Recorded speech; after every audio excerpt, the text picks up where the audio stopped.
today's video episode.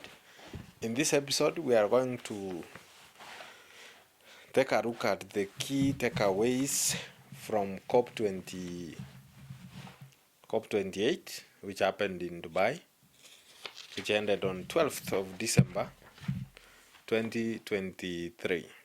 These are the key takeaways. I'm doing this because I was involved in those negotiations, more especially in the last week. In the last week of those negotiations, I was in Dubai, participating in the negotiations.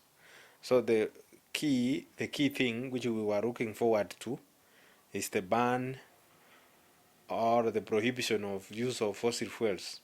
Maybe we were expecting them to set a date when fossil fuels will we will stop using fossil fuels, but that never happened. They took a softer route. They said that they are going to transition away from fossil fuels. So the UN asked countries to move away from fossil fuels. So if I use their words from the UN, they said, I quote, transitioning away from fossil fuels in energy systems, accelerating action in this critical decade so as to achieve net zero by 2050. So this was supported by more than 100 countries, such as United States of America and the European Union, but was opposed by fossil fuel states, such as Saudi Arabia, among others. The second bridge or takeaway from CoP28 was a bridge for countries to triple renewable energy capacity and double energy efficiency by 2030. The third takeaway from COP28 was countries asked to have detailed adaptation plans in place by 2025. So countries of the UN, member countries of the UN, they have 2 years to come up with adaptation plans, detailed ones. The takeaway number 4, the meeting COP28 recognized the need for a flow of trillions of dollars to poorer countries to help them adapt to climate change and the transition to renewable energy. Those who were negotiating and experts also pointed out that there is loopholes. For example, the idea of carbon capture and storage, which was being propagated by oil and gas producing companies. They were saying that they have a technology where they can capture carbon from the oil and gas which they produce. This is untested or unconfirmed technology, but that is what was being propagated, and the fact that there were more representatives of oil and gas companies or oil producing countries at the COP28, you can imagine that this is why we have a softer stance about moving away or banning the use of fossil fuels completely.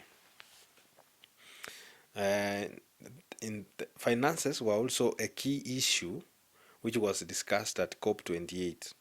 Countries pledged money to be used for climate adaptation and mostly climate adaptation. For example, the US pledged $3 billion when the Vice President of the US, Kamala Harris, paid a visit to Dubai.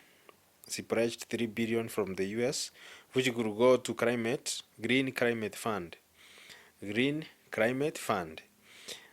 United Arab Emirates, which was the host country, pledged $30 billion to Climate Finance Fund. Other important issues which happened is that 50 major oil and gas companies, including Saudi Aramco and Exxon, they signed a pledge to cut their methane emissions by the end of the decade by 80 to 90%. That's by end of 2030.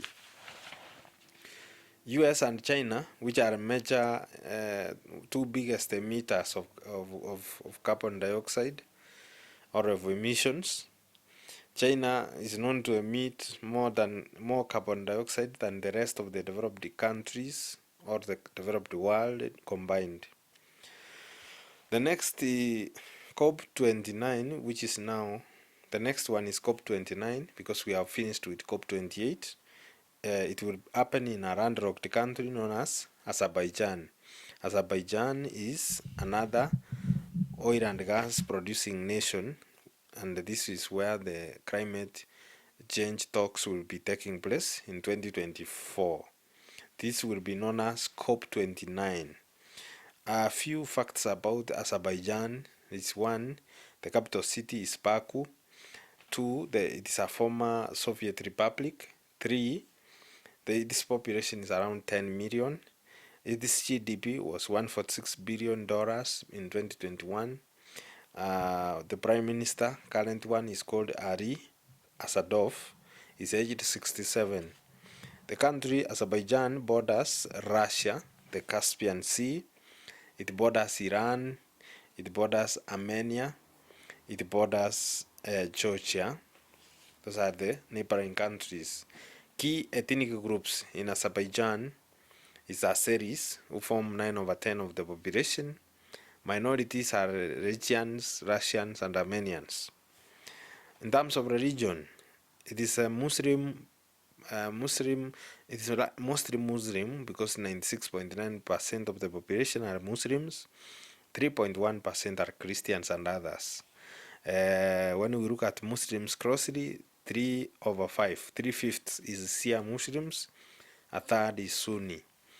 In terms of religion still, the minorities are Russian Orthodox and Armenian Orthodox. Major resources for Azerbaijan is oil and gas. So probably we will continue moving slower, as we saw the slowing down of the climate change discussions or talks in Dubai, United Arab Emirates. We do not expect much from a country which is oil and gas producing. Thank you very much. If you are new here, please make sure you subscribe to our YouTube channel. These are the key takeaways from COP28.